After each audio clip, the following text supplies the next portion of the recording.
ইয়া লম্বা খাবার টেবিল ভরা টাইটম্বর নানা রকম খাবার দিয়ে, দেশি বিদেশি নানান রকম খাবার, অনেক খাবারের নামও অজানা। খাবার টেবিলে মাথা স্ট্যান্ড করে বসে কাঁটা চামচ আর ছুরি দিয়ে কটকট করে খাবার কেটে মুখে দিচ্ছে আরিশ। সিয়া বারবার আর চোখে আরিশের এভাবে খাবার খাওয়া দেখছে। এত সুন্দর করে কেউ খাবার খায় জানা ছিল না সিয়ার।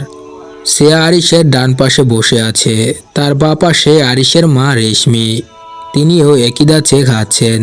সিয়ার মনে হচ্ছে এখন খাবার খাওয়া একটি আর্ট।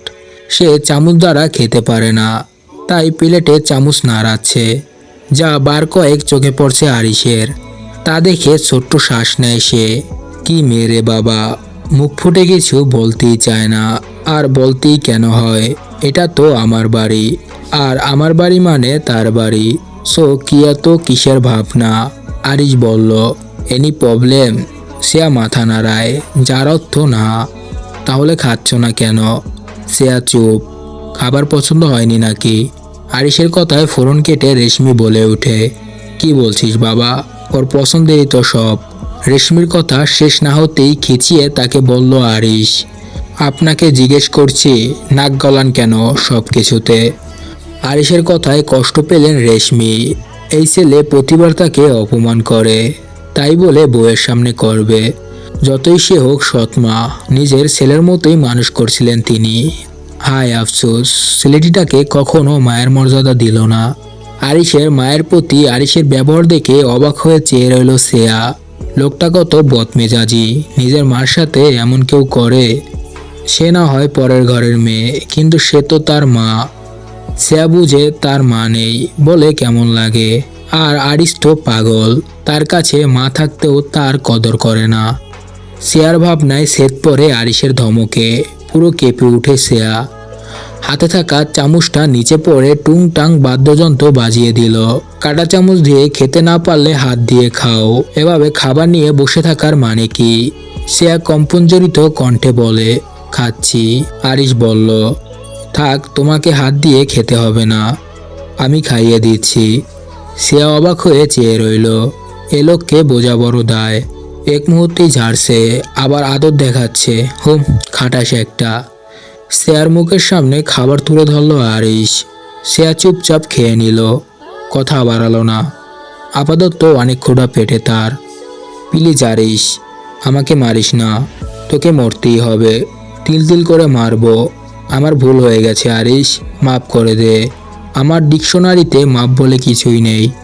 অন্যায় করলে তার শাস্তি তো পেতেই হবে। আর তুই তো পাপ করছিস, ঘোর পাপ। তোর উচিত হয়নি আমার বউকে টাচ করার। ভাই মাফ করে। আর বলতে পারল না দিহান, তার আগেই কণ্ঠনালীতে গরম লোহা ঢুকিয়ে দিয়েছে। আরিশ সাথে গ্লাভস খুলে হাত ধুয়ে নিল হ্যান্ড ওয়াশ দিয়ে। সেখান থেকে বের দুজন গার্ডকে বলল, ক্লিন ডাস্ট বলে গাড়িতে উঠে বসলো সে। আর ভাবতে লাগলো তখনের কথা।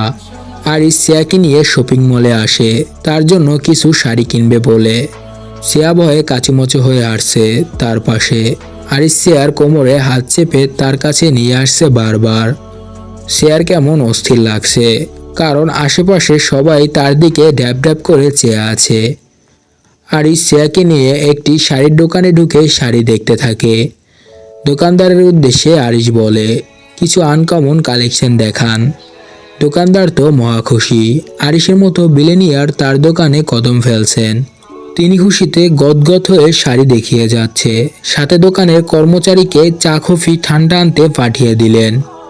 আরিশ চেয়ার গায়ে একটি ব্ল্যাক কালার শাড়ি ধরল, আর মনে মনে বলল, মাশাল্লাহ, তার পিচ্চি বউটাকে শাড়িতে দারুণ মানাচ্ছে।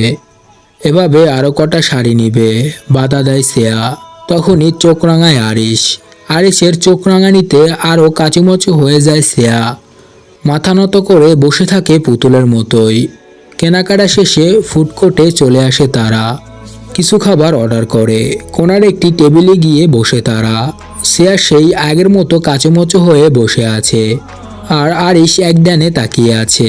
বার কয়েক আর চোখে তাকিয়ে চোখে চোখ পড়তেই নিচের দিকে তাকিয়ে যায় শ্রেয়া, কিন্তু আরিশ তাকিয়েই আছে। কোনো পুরুষালী কণ্ঠ চেয়ার দিক থেকে আসে, সেই কণ্ঠের ব্যক্তির দিকে তাকায় সে। তখনই মুখে টান টান হাসি নিয়ে বলে ওঠে দিহান, ওহ আরিশ ব্রো, হোয়াটসঅ্যাপ। আরিশ মুচকি এসে বলে, গুড। তোর? আমি সবসময় কুল থাকি। চেয়ার দিকে তাকিয়ে, বাই দ্য ওয়ে, এই বিউটিফুলটা কে রে?